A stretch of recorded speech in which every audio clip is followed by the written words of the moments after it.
How's everyone doing today? It's your boy JG Domination, and today we're going to be doing a 2020 NFL offseason preview. Sorry for the little mini break on that, but it is returning, and it's going to be about the New York Jets. The New York Jets, of course, in real life will be picking number 11 overall in the NFL draft, and they have a few things they could look to address, and we're going to talk about those, of course, in the video. Talk about some impending free agents they might have, some roster moves that I do expect them to make, and we'll talk about their financial situation and like what they could do in free agency and what they should look to accomplish throughout the draft. So if you're new here, we cover a lot of different bases for the offseason. It's not super detailed, like I'm not doing 7-round mock drafts. I'm just not at the point where I'm ready to like do that, to be honest. Like, I'll keep it real, I only know like the first 3 rounds. After that, like, I'm gonna just keep it real, I just don't know. But I do know some prospects here or there in the later rounds, but not all. That's just truth be told right there. But talking about the New York Jets real quick, they are a younger up-and-coming team. That's all I can really say about them right now. I know last year a lot of people had them as like a dark horse candidate to be a playoff team. I didn't necessarily hop on that bandwagon. I really wasn't a part of that belief system. I think they're kind of a year or two away. That was of last year, of course. This year, I like their chances. I think they're much better than they were last year. I just think this offseason, they're going to have to focus on just bringing in more talent. I don't really care what position it's at, but they have to bring in more talent. And, if Adam Gase can just get his head out of his ass and actually coach this team and utilize Le'Veon Bell more, then, I think this team could be pretty good. It's not like they're terrible. And, Sam Darnold has grown on me as a quarterback. I was not really the biggest fan of him in the 2018 draft, but he's grown on me, and players tend to do that over time, and I kind of like Sam Darnold, so I'm not really like his biggest fan. I'm not calling Cowherd levels fandom, but I like him. Solid. I think there's something there with him. But let's just go ahead now, get into the finances of this team. Before any moves are made, the total cap space via Spotrac, and again, I say this every video, don't be mad at me if the information is slightly off. It's via their website, okay? The total cap space via Spotrac is at $56.3 million. It's a good chunk of change for a team like the New York Jets, a team that could look to add some talent, and they could definitely go in a good bit of directions with the team. We'll talk more about those positions, especially when the draft comes up, but there's a lot of different positions they can look to fill out. But $56.3 million, you could definitely address a couple of those with some big spendings. But I think I like the idea of them going to the draft. Be savvy with your money. But we'll talk about that later, of course. Some notable free agents they have: wide receiver Robbie Anderson, cornerback Brian Poole, and left tackle Kelvin Beachum. Kelvin Beachum, I'll be honest, the Jets do need some offensive line help. Kelvin Beachum, not really a huge fan of him at this point in his career. Not really that big of a fan. Let's see, when it comes to Robbie Anderson, I'm going to be real. It's a bad time to be a wide receiver, in free agency this time. It's not because they won't get paid. It's just because of the talent that is coming out in this draft. A lot of teams are going to be thinking about, like, why would we want to pay so-and-so when we can go draft this kid in, like, the 3rd round and he can probably play better than him. Like, I'm not saying that'll necessarily be the case for a guy like Robbie Anderson, but there are going to be teams out there who are like, why pay Robbie Anderson a fortune to be a deep threat when we can go draft a deep threat in the 4th round and get him to be, somewhat productive. Maybe not as productive as Robbie Anderson could be, but fill in the role for a much cheaper price and probably be around the same caliber of player. And I think teams are going to have that real discussion, and therefore I don't think the Jets will bring back Robbie Anderson as a result of that. The only free agent I would want to keep is Brian Poole. I actually thought he was a pretty good slot corner for this team. He was actually a pretty solid slot corner for the Falcons, and then I think he got released randomly one day. The Jets picked him up, and sure enough, he was good in this Greg Williams defense. And, I expect him to be back with this team next year. But let's talk about a potential roster cut. I only have one. I try not to overdo it by, like, cutting players who cost you, like, 750 grand. Like, normally it has to be above 2 million for me to feature you in this video, because if we're going to cut someone, it's going to be someone worthwhile. We're not just going to cut players and a bunch of players for the sake of doing it. It only has to make significant financial sense.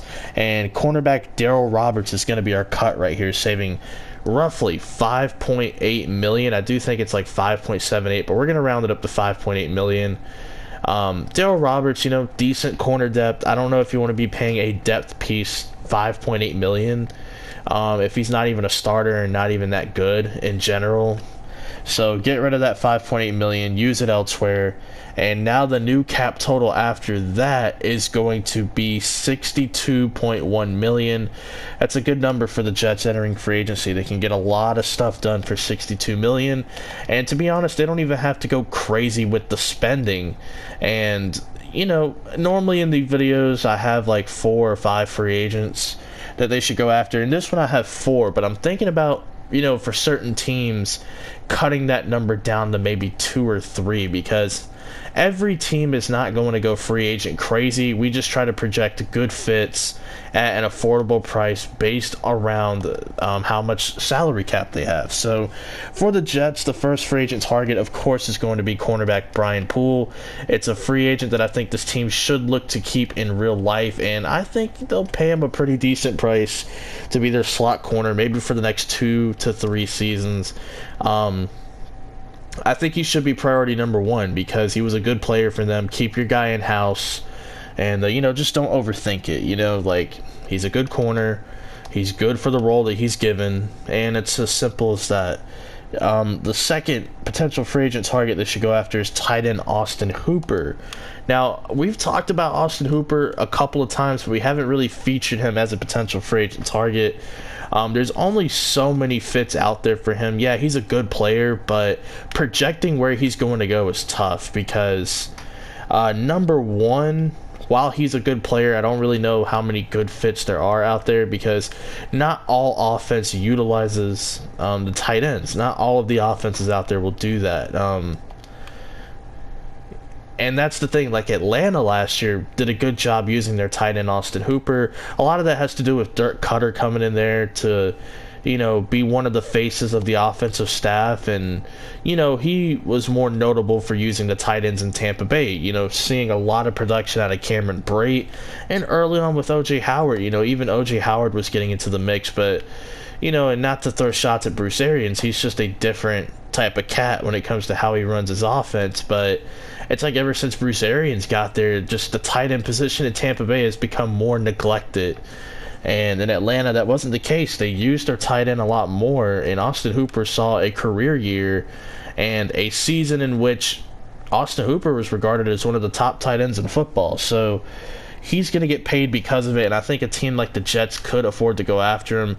Now, they do have a nice young tight end that I like in Christopher Herndon, but he's been suspended and he's been hurt in his 2-year tenure with the Jets. And it wouldn't be a bad idea to add, a stud tight end in Austin Hooper, and Herndon's a good second option as your tight end. You also got I forget his first name, but Wesco from West Virginia, more of like a fullback / blocking tight end, pretty solid. And then I think this team did extend Ryan Griffith. So it's, getting Austin Hooper, now you got 4 tight ends on the roster, but I mean, damn, that's a really good tight end room. And to me, for a quarterback like Sam Darnold, who, does have a tendency to check it down and throw the short, quick passes, it's not a bad idea to have another tight end, especially one of the caliber of Austin Hooper. And the third free agent that we're going to target, a name that you've been hearing in damn near every video, is offensive lineman Jack Conklin. If he hits the market, he is going to have a lot of bidders. So yeah, you can get upset that I keep putting the same tackle in these videos, but you know what? He is going to have a huge market if he hits the if he tests free agency, because it is so hard to find a good tackle in this league. You can find guards that could play. You can find your veteran centers here or there, but it's really hard to find a good tackle to hit free agency. And when you have the chance to get one in Jack Conklin, you better believe there's going to be a ton of bidders out there, and the Jets just happen to be one of many. And Conklin, not only is he young, he's a good run blocker, so it's going to help Le'Veon Bell open up some holes. He's a solid pass protector, and he's going to be an upgrade over whoever the hell was playing at right tackle between Brandon Shell and the other thing, I can't think of his name, Chuba, or not Chuba, Adogi, or whatever his name is, Adogi from USC. Ironically, the tackle for Sam Darnold, who isn't even all that good. So you're getting a huge upgrade there with Jack Conklin. And then the last free agent, of course, defensive end / outside linebacker, Vic Beasley. So we're basically constructing the New York Falcons, because you got Brian Poole, you got Austin Hooper, and now you got Vic Beasley. But Vic Beasley is actually a really good fit for Greg Williams' defense, because as we talked about in my mock draft video, if you have not seen it, what are you doing with your life? You need to go check that out. But what we talked about in that video was Greg Williams likes, linebackers that could do a little bit of everything, attack from different angles, and sometimes, he'll have his outside linebackers drop back in coverage. And this is something we saw in both the 4-3 and the 3-4 scheme. In the 4-3 scheme, he'd send a lot of guys to rush, which is a little different. That's what you would call the attacking 4-3. And then he'll have them drop back in coverage like they naturally would. Well, in the 3-4, you can get more interesting with it, because a lot of 3-4 teams will play 2 defensive linemen and 2 outside linebackers, your edge players, and just traditionally rush 4. Well, in Greg Williams' scheme, he'll send middle linebackers and drop the outside linebackers back into coverage. Vic Beasley, of course, in Atlanta, not only was he a traditional 4-3 speed rusher, but he does have some experience dropping back in the coverage. It's something you don't want him to do very often, but it's something he is capable of doing, which is why we've had Vic Beasley projected to go to the Detroit Lions, and I believe the Miami Dolphins, if I remember, because those are schemes that are going to do a lot of different things with their linebackers. They're versatile schemes, they're hybrid schemes that demand a lot out of the linebacking room, and I just feel like he would fit, based on his skill set and what he is capable of doing, and based on what he's already done. So for me, I like those free agent targets a lot. Now we look at the first round pick, and it's going to actually match up to Vic Beasley, and hell, dare I say you could compare him to Vic Beasley, and that is going to be edge rusher K'Lavon Chaisson. I always mess up his name. Edge rusher K'Lavon Chaisson from LSU came on really strong this year, had a good playoff showing, of course, against Oklahoma, and who did they play? Clemson. Yeah, had a really good playoff showing, a really good season, and he didn't really rush the passer as much as you think. He actually did drop back in the coverage a good bit, and he would be the perfect fit for Greg Williams. He would fit with a lot of different teams, of course. The same teams that Vic Beasley would fit with, Miami, Detroit, New England, all of these defenses that demand linebackers that can do a multitude of things, including rush the passer and drop back in the coverage. Like, those guys fill in a need, and Chaisson is basically a younger Vic Beasley. I'm not saying Chaisson's going to lead the league in sacks one year, but, in terms of, like, the similarities in the play style, the speed rushing element, like, that's a pretty good comparison. It's not probably not the greatest comparison you can make, but if you're looking for one, a lazy comparison, there's a good one right there. So I like the pick of K'Lavon Chaisson. I got to get that name right. Positions to address during the draft, of course. You got offensive line and wide receiver as like the top 2. And this offensive line needs some work. They could use another center because, Ryan Khalil is expected to be a free agent, but I think he's going to end up retiring, which is why I didn't include him in notable free agents. You definitely need another tackle. The guard play, like, I know Brian Winters is good, but he's a little bit on the older side. It wouldn't be a bad idea to start looking for depth pieces. And you look at wide receiver. This is a team that I could have mocked the wide receiver to in my 1.0. I probably will the second time around, but I just felt like the pick of Chason made sense at the time, and I still stand by that pick until Combine comes around afterwards. But this is a team that definitely could look to address the wide receiver room, especially if Robbie Anderson leaves. Then you're looking at just Jamison Crowder and Quincy Enunwa, who is good, but he's been hurt a lot, and it's hindered his performance and his ability to just be out there. So this is a team that could definitely look at wide receiver.